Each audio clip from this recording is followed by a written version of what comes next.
dịka na-agbasi mbọ ike ịhụ na edebere ọnọdụ otu kwesịrị ekwesị maka ndị nkụzi na ọmụmụ na dịpụrụ nnukwu iche ọkammụta developmental and forensic psychology Chidozie Nwafọ akpọgo oku ka etinye nkụzi mmụta nkụzi nchekwa n'ụlọ akwụkwọ dị iche iche na usoro agụmakwụkwọ malite na nta akara. Ọkammụta Nwafọ bụ head of department psychology na mahadum Nnamdi Azikiwe dị n'Awka kpọrọ okwu a n'Awka a na-ekwu okwu banyere ịdọ aka na ntị ihu na ezi nchekwa dị n'ụlọ akwụkwọ dị iche iche ka na-echekwa ụmụ akwụkwọ dịka ha malitere agba nke mbụ nke ndị okwu ha na-ada agbawa nyere ezi nchekwa n'ụlọ akwụkwọ dị iche iche na Anambra steeti n'ọzụzụ a na-enye ngalaba nchekwa nke ọlụ ndị uwe ojii. Onye nta aka anyị bụ Joseph Egbeọcha pụtara anya ụka.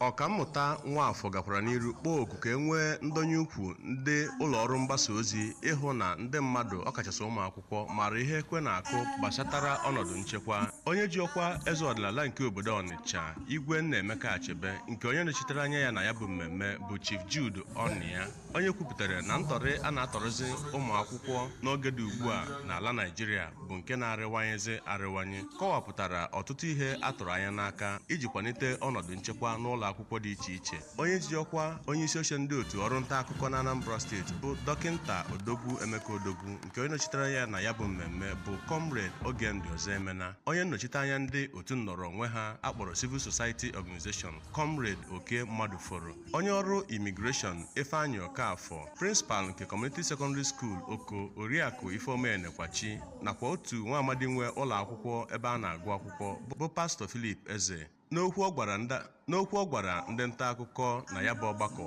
ka onye kọmishọna na-ahụ maka agụmakwụkwọ na steeti a bụ Ọkammụta Ngozi Chiumude sokwara kpọọ oku ka ndị ọ dị n'aka ya nakwa ndị ọnụ na-eru n'okwu donye ukwu iji hụ na ụlọ akwụkwọ niile dị na steeti a bụ nke nwere nchekwa oge ọbụla. Site n'Awka, abụ m Joseph Egbeọcha maka akụkọ ụwa ABS.